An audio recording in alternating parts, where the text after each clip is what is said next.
teman-teman, perkenalkan nama saya Ketut Devi Danasari dengan NIM S1B1200079, jurusan Administrasi Bisnis, Fakultas Ilmu Sosial dan Ilmu Politik di Universitas Halu Oleo.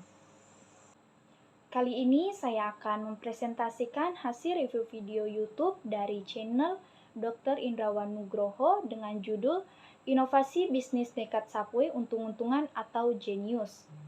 Di-upload pada tanggal 22 September 2022 dengan jumlah penonton saat ini 2.720 view. Setelah 57 tahun merambah dunia, akhirnya pada tahun 2021 Subway hadir di Indonesia dalam tempo yang singkat. Restoran cepat saji itu sudah membuka 11 cabang terutama di Jabodetabek. Kehadirannya menguatkan tren pertumbuhan bisnis F&B di Indonesia dengan segala inovasinya. Tahukah kalian bahwa jumlah gerai Subway di dunia itu lebih banyak daripada jumlah gerai McDonald's dan maupun KFC? Itu tentu saja bukan tanpa tantangan. Memulai dari nol, jatuh bangun Subway kisah inovasi yang tidak pandang bulu, kisah yang begitu banyak pelajaran yang bisa kita ambil darinya. Remaja 17 tahun kelahiran New York ini tumbuh di tengah keluarga yang sederhana. Di sana mereka bertetanggaan dan berhubungan baik dengan pasangan yang bernama Pete Buck. Setelah lulus sekolah menengah, Fred berkeinginan menjadi dokter. Sayang, ia harus mengubur mimpinya itu karena keluarganya tidak punya biaya. Fred lalu mencoba hidup mandiri dan bekerja di toko perkakas. Walaupun begitu, gajinya jelas tidak cukup untuk membiayai kuliahnya. Suatu ketika, ia dan keluarganya diundang oleh keluarga Pete Buck yang pindah rumah. Kondisi rumah Pete Buck cukup bagus, dan Fred tahu kondisi keuangan Pete Buck juga cukup bagus, sehingga dia berniat untuk meminjam kepada Pete Buck untuk melanjutkan kuliahnya. Namun, jawaban Pete Buck tidak sesuai dengan harapan Fred, sehingga Pete Buck menyarankan untuk membuat restoran sandwich. Idenya itu dilatar belakangi oleh profesinya yang sebagai fisikawan nuklir, jadi ia itu menganggap bisnis itu adalah hal yang simpel. Lalu mereka bersama membuat berbagai rencana dengan penuh harapan dan percaya diri, lalu Pete memberikan $1.000 kepada Fred untuk modal awal. Belajar sambil jalan. Walaupun cara pandangnya sangat simpel dan minimalis, tetapi mereka memulai bisnis itu dengan sangat hati-hati, dimulai dengan meriset lapangan dan juga mengobservasi gerai-gerai sandwich yang terbaik di sekitar mereka. Dan mereka juga itu benar-benar belajar karena mereka benar-benar tidak menahu tentang bisnis sandwich. Akhirnya mereka menemukan 2 toko yang terbaik yang bisa menjadi pedoman, yaitu Mike Soup yang menyediakan bervariasi bentuk roti yang panjang, sedangkan Amatos menawarkan rasa yang lebih beraroma. Temuan tentang kedua toko itu kemudian dijadikan tolak ukur, dan mereka terus bereksperimen dengan beragam produk sandwich sampai ketemu formula yang menurut mereka itu sudah tepat. Mereka kemudian menentukan harga tanpa perhitungan. Sehingga pada tanggal 28 Agustus 1965, mereka berhasil membuka Pizza Maurice dan pada hari pertama berhasil menjual 300 subs, dan mereka yakin bahwa bisnisnya itu akan sukses. Buktinya di hari pertama itu sudah terjual 300 subs. Pemikiran mereka itu bahwa bisnis itu simple ternyata terbukti. Namun keadaan itu ternyata tidak langsung lama. Besoknya situasi toko itu berbeda, tidak seramai yang seperti hari pertama. Keyakinan mereka bahwa konsumen akan datang kembali dengan membawa pengunjung lain itu ternyata tidak.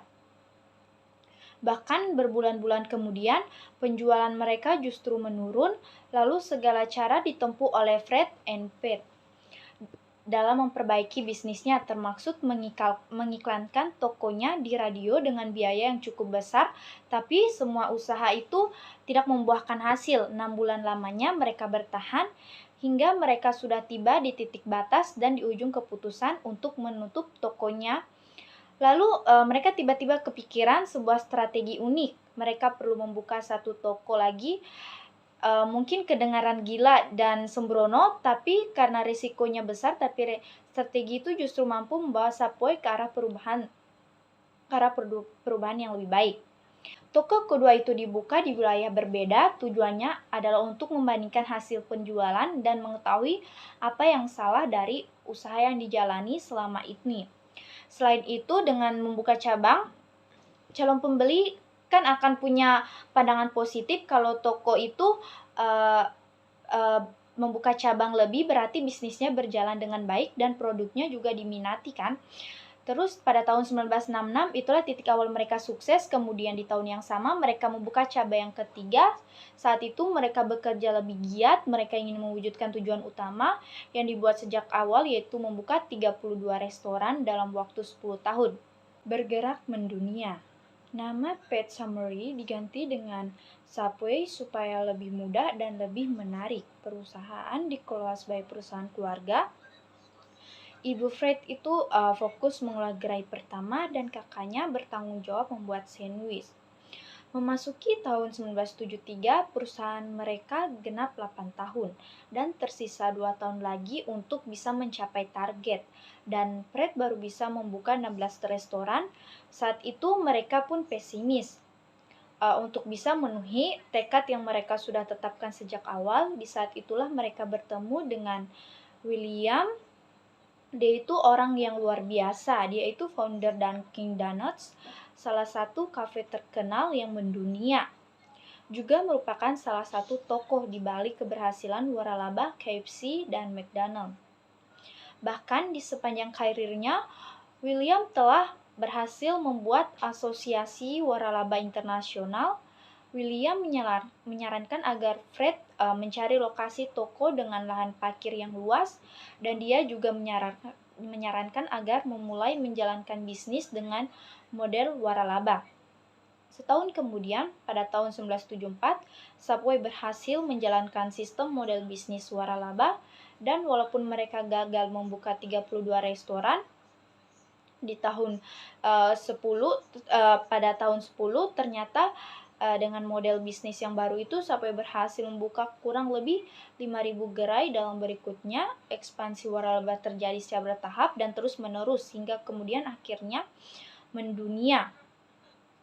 Sampai akhir 2010 kemarin, Subway berhasil menjadi waralaba makanan cepat saji terbesar di dunia dengan 33.749 gerai di seluruh dunia. Subway memiliki jumlah gerai paling banyak di dunia yang melampaui gerai McDonald dan KFC. Hal itu dikarenakan biaya franchise yang memang cukup murah dibandingkan restoran cepat saji lainnya. Subway juga pernah mengalami masa kegelapan di mana dia mengalami penurunan. Mereka menutup ratusan cabang di Amerika karena mengalami kerugian. Subway menghadapi banyak kompetitor yang menyajikan kualitas terbaik, bahannya fresh setiap hari, dan menawarkan ragam menu yang lebih sehat. Selain itu, Subway juga mulai kehilangan kualitasnya karena bahan baku fresh tidak tersedia setiap hari di beberapa cabang. Karena banyaknya cabang yang dimiliki, hal lain yang melemahkan adalah model waralabanya. Walaupun aksesnya mudah dan harganya murah, tetapi hal itu justru berdampak kurang baik terhadap gerai Subway. Namun di tengah dinamika bisnis yang dijalani, Subway tercatat telah menerapkan strategi bisnis dan banyak inovasi. Salah satunya adalah ketika Amerika marak kasus obesitas. Saat kasus obesitas meningkat, yaitu dengan cara memasarkan produk pemasaran alternatif sebagai brand yang lebih sehat melalui iklannya. Selanjutnya mereka melakukan remodeling di gerai-gerainya sehingga terlihat lebih fresh dan nyaman, seperti open kitchen, musik, dan interior menarik. Di tahun 2019, Subway mengupdate menu-menunya setiap bulannya, 100 menu baru, dan pelanggan bisa custom menunya. Kesimpulannya itu, jika kalian berniat bisnis, maka mulai saja, tidak perlu menunggu bisa. Setiap risiko adalah bagian dari bisnis, segera mengambil keputusan dan belajar dari hasilnya. Terima kasih.